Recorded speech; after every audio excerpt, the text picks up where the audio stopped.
मेरे इंस्टा के फ्रेंड्स और मेरे इंस्टा के फॉलोअर्स, मैं आप सबकी फ्रेंड परी। मैं आज आप लोगों के लिए ना कुछ कह लो कि हेल्पफुल टिप्स लेकर आई हूँ कि आप अपने पार्टनर को अपनी तरफ कैसे अट्रैक्ट कर सकते हैं। ख़ास तौर पे वो लोग जो कि सेपरेशन में हैं या जो मैरिड भी हैं, जिनके पार्टनर थर्ड पार्टी की वजह से छोड़कर चले गए हैं, या जो अनमैरिड है, जो ऑलरेडी अपने पर्सन को छोड़कर किसी और पर्सन के साथ चले गए हैं, या वो पर्सन जिनकी इंगेजमेंट हो चुकी है, जिनके पार्टनर्स की इंगेजमेंट हो गई है या शादी होने वाली है। तो उनके लिए मैं ना कुछ चीज़ें यहाँ पर लेकर आई हूँ। मैं रोज़ यूजुअली मैं आप सबके मैसेजेस पढ़ती हूँ। आप लोगों को लगता होगा कि शायद परी आप लोगों को रिप्लाई नहीं करती है, बट एक्चुअल में ऐसा नहीं है। मैं आप सबके मैसेजेस देखती हूँ, आप लोगों के कमेंट्स, एवरी कमेंट में आप लोगों का पढ़ती हूँ एवरीडे बेसिस पे।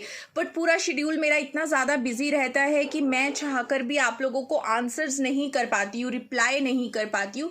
तो आज उसी चीज़ के लिए मैं आप लोग हमेशा अक्सर मुझसे ये सवाल करते हो ना कि मैम हमारा पार्टनर कैसे वापस आएगा, हम उसे अपनी लाइफ में किस तरह से वापस लेकर आएँ। तो मैं आज आप लोगों को उसी चीज़ के बारे में बताना चाहूँगी। सबसे पहले सेल्फ वर्थ को पहचानें। बिकॉज अगर आप सच में चाहते हैं कि आपका पार्टनर आपके लव को वैल्यू करे, आपको वैल्यू करे, वापस आप लोगों को वैल्यू देकर वापस आए, तो मैं आप लोगों को एक ही चीज़ बोलना चाहूँगी कि पहले अपनी सेल्फ वर्थ को पहचानें। क्योंकि आप में से कई लोग क्या कर रहे हैं कि प्यार के चक्कर में एवरी डे बेसिस पे अपने आप को हर्ट कर रहे हो, मेंटली, इमोशनली, फिजिकली, हर तरह से। आप मुझे एक चीज़ बताइए, क्या ऐसा करने से आपके पार्टनर क्या आपकी ज़िंदगी में वापस आ जाएंगे? आपके रोने का अगर उनके ऊपर इतना ही ज़्यादा फ़र्क पड़ता तो क्या वो आपकी ज़िंदगी से जाते? शायद नहीं जाते। Is it? दैट्स मीन कि आप रो रहे हो, परेशान हो, उनको फ़र्क उस चीज़ से नहीं पड़ रहा। क्यों? क्योंकि उनको पता है कि कुछ भी हो जाए, दुनिया इधर से उधर हो जाए, आप उनको छोड़कर नहीं जा सकते हो। और कहीं ना कहीं उनके माइंड में ये चीज़ आपने डाली है और ये आपकी खुद की गलती है, क्योंकि आपने उनको ये एहसास करवा दिया कि तुम मुझे किसी भी तरह से बैडली वे में तुम मुझे ट्रीट करो, बट मैं हमेशा तुम्हारे साथ हूँ, मैं हमेशा तुम्हारा वेट करूँगी, हमेशा तुम्हारा इंतज़ार करूँगा या मैं करूँगी। और ये आपकी सबसे बड़ी गलती है जो मैं आप लोगों को कहना चाहती हूँ। ठीक है, जितना टाइम आप लोगों का सेपरेशन में है उसको आप लोग रो के क्यों गुजार रहे हो? आप लोग ये क्यों नहीं समझ रहे हो कि आपको जिंदगी की एक बिग अपॉर्चुनिटी गॉड ने दी है, ताकि जो आपका सेपरेशन मोड आया है जिसमें आपको कोई डिस्ट्रैक्ट ना कर सके, उसमें आप अपनी ज़िंदगी को, अपनी लाइफ को बिल्ड करो।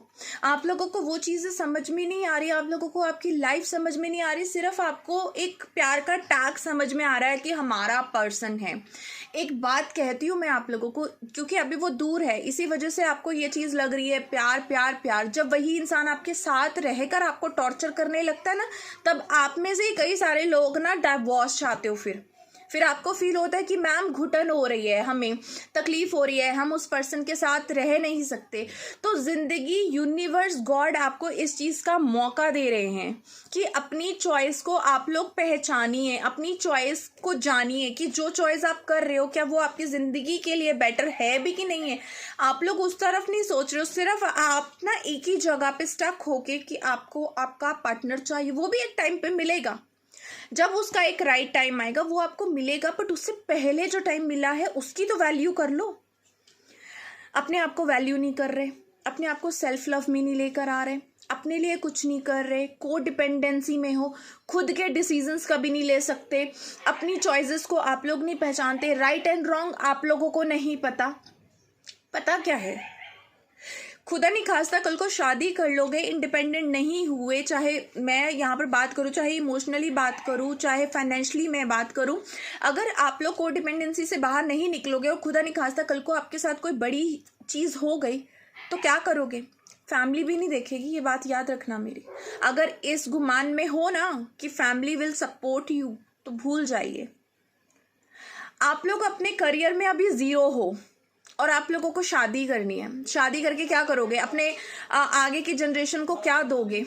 आप लोगों ने कभी समझने की कोशिश की है इस बार 2020 से अभी तक क्यों इतने ज़्यादा सेपरेशन हुए, वो भी लव रिलेशन में? क्योंकि आप लोग पता क्या करते हो, लव रिलेशन के चक्कर में आकर यूनिवर्स को भूल जाते हो, गॉड को भूल जाते हो, अपने दोस्तों को भूल जाते हो, अपनी लाइफ के करियर को भूल जाते हो, अपने गोल्स को आप लोग भूल जाते हो, अपने पर्पस को भूल जाते हो। इसीलिए आप लोगों को सेपरेशन इस बार मिल रहा है ताकि आप लोग राइट डायरेक्शन में आओ। आपके लिए जो आपका पर्सन है ना, वो एक लॉलीपॉप की तरह है। अगर मैं अभी की मैं बात करूँ ना, तो आपका पर्सन आपके लिए एक तरह का चॉकलेट और लॉलीपॉप की तरह है कि यूनिवर्स ने आपको वो थोड़े टाइम के लिए दिखाया, खींचा कि अब ये तुम्हारा टास्क है, जाकर पहले इस टास्क को कंप्लीट करो, देन हम तुम्हें आपका पर्सन वापस करेंगे। तो अब आपको आपका टास्क मैं बता देती हूँ। आप लोग यहाँ पर सिर्फ और सिर्फ शादी करके घर बसाने नहीं आए हैं। जितने लोग भी अभी लव रिलेशन में, जिनको भी हिट मिला है, जिनको भी ट्रिगर मिला है, जिनकी लाइफ में भी टावो मोमेंट्स आए हैं, दैट्स मीन कि आपकी जिंदगी का कोई सोल पर्पस है, कोई लाइफ पर्पस है। मैं क्लियर आंसर कर रही हूँ आज आप लोगों को। मुझे नहीं पता मेरी बात अच्छी लगे, मेरी बात बुरी लगे, बट मेरा यहाँ पर काम है आप लोगों को आपका ही रियलिटी दिखाना। आपको क्या करना है, सबसे पहले उस पेन से निकलो। उस पर्सन को जब आना है तब आएगा, क्योंकि ये कोई गारंटी नहीं, एक बार जो इंसान आपको छोड़कर गया है मजबूरी के नाम पे, दोबारा वो फिर से जा सकता है। ठीक है ना, बार बार मौका दोगे तो बार बार this things happen with you. मैं क्लियर आंसर कर रही हूँ इस चीज का। सो ये चीज हैपन ना हो तो पहले खुद को इतना इमोशनली स्ट्रांग बनाओ। मेरे पास हर रोज बहुत सारी काउंसलिंग्स आती हैं, ठीक है ना। हर कोई बोलता है मैम हमारा पार्टनर हमें नहीं मिला, हम मर जाएंगे। आप मुझे एक बात बताओ, दुनिया में करोड़ों लोग प्यार करते हैं, उन करोड़ों लोगों में से कितने लोग मरते हैं? हार्डली 100, 150, 200 लोग करोड़ों में से। तो मेरे सामने ना आप लोग प्लीज ये चीजें मत करो, क्योंकि उसका सबसे बड़ा रीजन है मेरे से डांट खाओगे। क्योंकि मेरा काम है आप लोगों को गाइड करना, मैं तो डांट भी लगाऊंगी एज अ मेंटर, मैं तो डांटूंगी भी आप लोगों को। तो क्यों मरना है किसी के लिए? ये लाइफ जिंदगी वापस नहीं मिलनी है। आप आज अपने आप को बोल रहे हो मैं उसके, मेरे को नहीं मिला तो मैं उसके बिना मर जाऊंगी। आप मर जाओगे, हफ्ता भी नहीं रोएगा वो, महीना, चलो महीना मान के चलो, उसके बाद वो फिर से कोई पार्टनर ढूंढ लेगा। क्या करोगे फिर? तो अपने आप को इतना नीचे किसी के पैरों में मत गिराओ कि वो बार बार तुम्हें ठोकर ही मारे पत्थर समझ के, बल्कि अपने आप को इतना ऊपर उठाओ कि उसको रिग्रेट हो, वो अपने बारे में सोचने पर मजबूर हो जाए कि ये पर्सन की लाइफ में मैं जाऊं कैसे, कि मैं उसके तो काबिल भी नहीं हूं। वो अपने आप को आपके काबिल बनाए, अपने आप को उस पोजीशन में लेकर आओ ना। अगर आपको सेपरेशन मिला है, चाहे 6 महीने हो गए, चाहे साल हो गए, मेरे को बताओ ना उस साल 6 महीने में अपने लिए किया क्या है, किस पोजीशन में आप लोग आए हो सिवाय रोने के। रोने के अलावा आपने कुछ नहीं किया है। उस दिन आपका पार्टनर आपकी जिंदगी में एंट्री करेगा जिस दिन आप पूरे डिटैचमेंट में आ जाएंगे, अपनी लाइफ में कुछ करके दिखाएंगे, दूसरों के लिए मिसाल बन के दिखाएंगे और अपने आप में खुश रहना सीखेंगे। सबसे बड़ी बात है कि गिवर नेचर आपका होगा, हर किसी के लिए इक्वली लव होगा। ये आप लोगों का मैं देखती हूँ, आप लोगों का ये प्यार कैसा प्यार है, अपने पर्सन से प्यार करते हो, दूसरों को गालियां देते हो, दूसरों के बारे में थर्ड पार्टी की आप लोग बुराइयां करते हो, जानवरों को जाकर हिट करते हो, नेचर को नुकसान पहुंचाते हो। ये प्यार नहीं है। यूनिवर्स कभी भी ऐसे प्यार को एक्सेप्ट नहीं करेगी। मेरे को 15 साल से मैं ये काम कर रही हूँ रिलेशनशिप काउंसलिंग का, 15 साल से मैं स्पिरिचुअलिज्म में हूँ, मैंने प्रैक्टिकल ये चीज़ें देखी हैं गाइस, इसलिए मैं समझा रही हूँ। स्टार्टिंग कहाँ से करो? सबसे पहले आप लोगों की स्टार्टिंग आपके शेड्यूल से होनी चाहिए। अपने शेड्यूल को चेंज करो, अपनी रूटीन को चेंज करो। Do some meditation, do puja, doing some mantras, chant some mantras. मैं आप लोगों को यही बोलूँगी। जानवरों के लिए थोड़ा समथिंग कुछ धीरे धीरे धीरे करना शुरू करो, किसी पुअर पर्सन के लिए कुछ करना शुरू करो। अपनी एनर्जी को रेस करो, बढ़ाओ अपनी वैल्यू को। लाइफ में कुछ गोल सेट करो कि ये गोल तक मुझे पहुंचना ही पहुंचना है, उसके बाद मेरा पार्टनर आएगा तो मैं एक्सेप्ट करूंगी। अभी के लिए मेरे को ये काम करना है। जो आपका सेपरेशन मोड है, अगर रोते धोते रहोगे करियर स्पॉइल है, क्लियर आंसर है मेरा। करियर में अच्छा नहीं होगा, हेल्थ इशू इतने बढ़ जाएंगे कि दवाइयों पे ही पैसे खर्च करोगे और एंड ऑफ द डे वो पैसे भी कहीं से नहीं मिलने, ठीक है ना। पार्टनर भी हाथ से चले जाएगा, वो कभी भी सेल्फ रिस्पेक्ट आपकी को वैल्यू नहीं करेगा। इसलिए अपनी डिग्निटी, अपनी सेल्फ रिस्पेक्ट को पहले रखो, ठीक है। अगर आप चाहते हो, देखो मैं ये यूजुअली ये गाइडेंस जो होती है ना, मैं पेमेंट लेकर देती हूँ। आप लोगों को यहाँ पे मैं मुफ्त में दे रही हूँ ना, तो इसको सही जगह पे यूटिलाइज कर लो। पार्टनर के पीछे भाग के ना अपनी जिंदगी को स्पॉइल मत करो, क्योंकि इसके बियॉन्ड भी एक दुनिया है और वो दुनिया इससे बहुत ज्यादा खूबसूरत है। बिकॉज आप शादी शादी पार्टनर पार्टनर ये सब कर रहे हो ना, गारंटी ले सकते हो कि शादी के बाद वो पार्टनर आपको छोड़ेगा नहीं। और एक बात और, आप में से कई लोग आते हैं जो मेरे पास आकर मुझे ये बोलते हैं कि मैम ब्लैक मैजिक कर दो।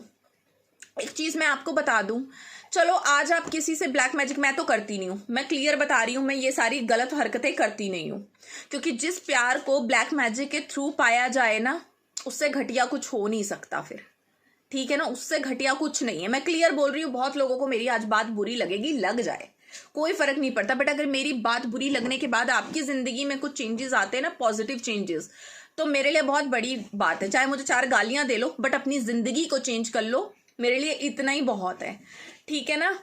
तो मैं आप लोगों को सिंपल बता दूं, खुदा नहीं खास्ता कल को आपके पार्टनर को पता चल जाए आप उसके ऊपर ये हरकतें कर रहे हो, तो क्या वो पार्टनर आप पे दोबारा ट्रस्ट कर पाएगा? कभी भी नहीं ट्रस्ट कर पाएगा।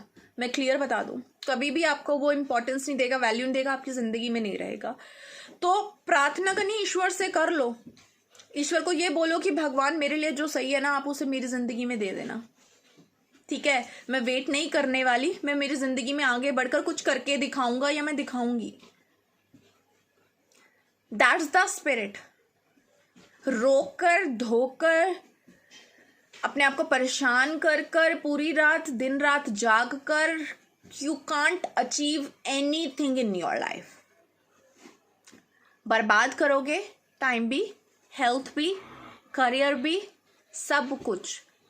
और अगर कुछ राइट चीज आपकी जिंदगी में हैपन होनी भी होगी ना डियर, तो वो नहीं होगी। इसलिए मैं आज इतनी बात समझा रही हूँ, मेरी बातों को फॉलो कर लो, डू सम मेडिटेशन, पूजा पाठ में थोड़ा सा अपना ध्यान लेकर आओ, अपने करियर अपनी लाइफ के लिए गोल सेट करो, स्टडी, सोशल मीडिया है, बहुत कुछ यहाँ पर है, नई चीजें लर्न करो, तभी वहां से ध्यान हटेगा। और जब आपका ध्यान हटेगा, जब आप चेजिंग एनर्जी में नहीं रहोगे, तो आपका पार्टनर आपको चेज करने पे मजबूर हो जाएगा, क्योंकि वो आपको अपने बिना खुश देखेगा, उसको वो चीज बर्दाश्त नहीं होगी जैसे आपको बर्दाश्त नहीं होती है उसको खुश देख के। आप लोग भी बोलते हो मैडम हमारे बिना तो हमारा पार्टनर बहुत खुश है, उसको तो फर्क नहीं पड़ रहा। तो सोचो आप लोगों को उसी पार्टनर से जिससे आप प्यार करते हो, आपको कितनी जेलसी है उसकी खुशी से। तो ये प्यार नहीं है, ठीक है ना, ये प्यार नहीं है, दिस इज अट्रैक्शन और इन्फैचुएशन है। प्यार का मतलब पता क्या होता है? पर्सन है या नहीं है आपके साथ, but still you love him and you loved her, this is called the true love. तो प्लीज मेरी इस गाइडेंस को फॉलो करो। मैं आपको बोलती हूँ, खुद गारंटी से बोलती हूँ, आपके पार्टनर आपकी जिंदगी में आएंगे, ठीक है। और अगर कुछ और गाइडेंस चाहिए है मुझसे, पर्सनल लेवल पे रीडिंग्स करवानी है, तो वो मेरी पर्सनल रीडिंग पेड होती है, फ्री ऑफ कॉस्ट मैं बिल्कुल नहीं करती हूँ, उसके चार्जेस रहते हैं। चार्जेस जानने के लिए आप लोग मुझे व्हाट्सएप पर भी मैसेज कर सकते हैं और इंस्टाग्राम पर भी मैसेज कर सकते हैं, ठीक है। उसके बाद और प्री बुकिंग ही मेरी होती है, एक दिन पहले ही मैं अपॉइंटमेंट्स बुक करती हूँ, सेम डे बुकिंग्स नहीं हो पाती हैं, बिकॉज मेरा शेड्यूल बहुत बिजी होता है, मेरी बैक टू बैक अपॉइंटमेंट्स रहती है, तो सेम डे रीडिंग मैं नहीं कर पाऊंगी। दूसरी चीज़, अपनी अपॉइंटमेंट 8 बजे तक, रात के 8 बजे तक आप लोग बुक करवा लें, क्योंकि उसके बाद मैं मेरा फ़ोन बंद कर देती हूँ। 8 बजे मेरी रीडिंग सुबह 9 से 7 बजे के बीच में रहती हैं, 8 बजे मैं एग्जैक्ट मेरा फ़ोन बंद कर देती हूँ, उसके बाद मैं कोई अपॉइंटमेंट्स नहीं लेती, कुछ नहीं लेती हूँ। तो इस बात का आप लोग ध्यान रखिएगा। सो मेरी तरफ से आप सबको take care and love you all, ठीक है, बाय, टेक केयर।